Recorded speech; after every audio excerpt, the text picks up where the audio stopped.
Hello दोस्तों, स्वागत है आपका हमारे YouTube channel Rawat home designer में।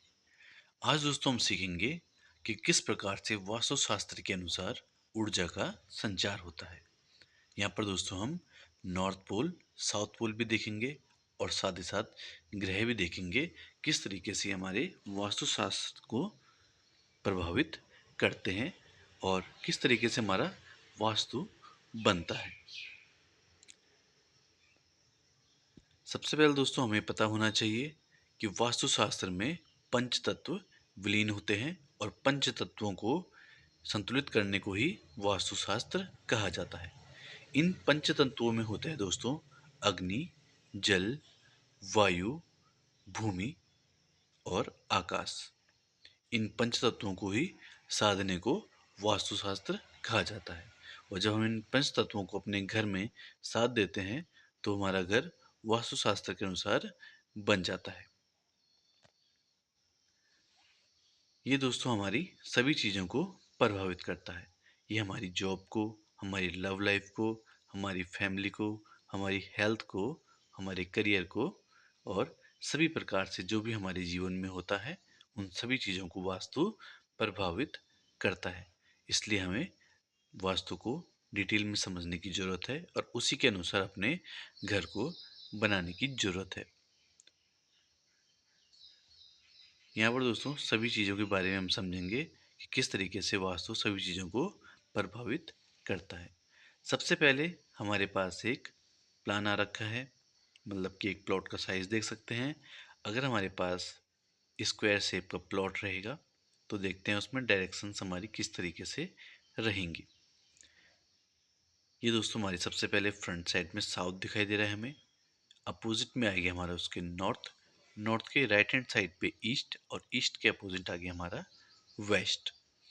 साउथ और ईस्ट के बीच में जो एंगल आएगा दोस्तों इसे कहेंगे आग्नेय कोण।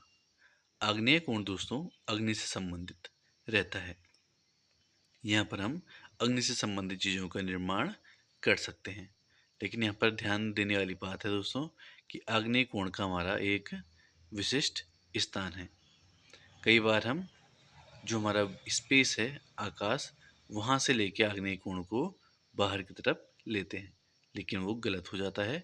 आग्नेय कोण का जो स्थान होगा दोस्तों वो इस तरीके से देखा जाएगा कि सबसे पहले हमें जो हमारा प्लॉट होगा, जो हमारा एरिया होगा, जो हमारा घर होगा, उसको 9 भागों में डिवाइड करना है।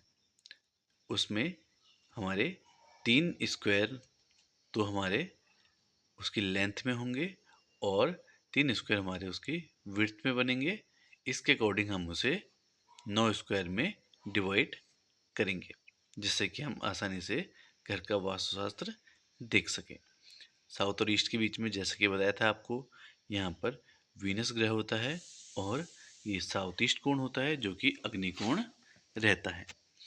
इसके बाद आते हैं नैऋत्य कोण में। साउथ वेस्ट के बीच में ये अर्थ और भूमि से संबंधित कोण है और यहाँ पर राहु केतु रहते हैं और ये हमारा नैऋत्य कोण है। ये दोस्तों हमारा भूमि से संबंधित कोण रहेगा।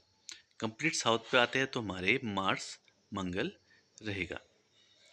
इसके अलावा नॉर्थ वेस्ट में आते हैं तो ये हमारा वायव्य कोण होता है। ये मून से संबंधित रहता है। वायव्य कोण दोस्तों वायु से संबंधित कोण रहता है। कंप्लीट वेस्ट हमारा सैटर्न का रहता है। अब आते हैं नॉर्थ ईस्ट कोण में। नॉर्थ ईस्ट कोण हमारा ईशान कोण होता है जो कि हमारा जल से संबंधित कोण रहता है। यहाँ पर जुपिटर ग्रह रहता है। इसके अलावा कंप्लीट नॉर्थ में मरकरी और ईस्ट हमारा सन को दर्शाता है। और सेंटर में दोस्तों ये हमारा आ गया आकाश, स्पेस। तो इस प्रकार से दोस्तों पांचों तत्व हमारे यहाँ पर साधे जाते हैं, जैसा कि यहाँ पर अग्नि, भूमि, वायु, जल और आकाश आ चुके हैं। 4 कोणों में 4 तत्व आते हैं और 5वां तत्व हमारा आता है घर के मध्य स्थान, ब्रह्म स्थान में। इससे दोस्तों हमारे सारे के सारे तत्व साधे जाते हैं। यहाँ पर हमारा सूर्य का बहुत ही ज़्यादा महत्व रहता है, क्योंकि सूर्य की उगने की दिशा हमारी पूर्व होती है। तो इसके अनुसार ही हम ये सब कुछ साधते हैं। यहाँ पर दोस्तों वास्तु चक्र में हम ये भी देख सकते हैं जो हमारे वास्तु पुरुष होते हैं वो किस तरीके से घर में विराजमान रहते हैं। नॉर्थ ईस्ट में वास्तु शास्त्र में जो हमारे वास्तु पुरुष रहते हैं उनका सर होता है, और साउथ वेस्ट में उनके दोनों पैरों के अंगूठे रहते हैं। साथ ही साथ दोनों हाथ और पैर की कोहनियाँ उनकी साउथ ईस्ट और नॉर्थ वेस्ट में क्रमशः रहती है।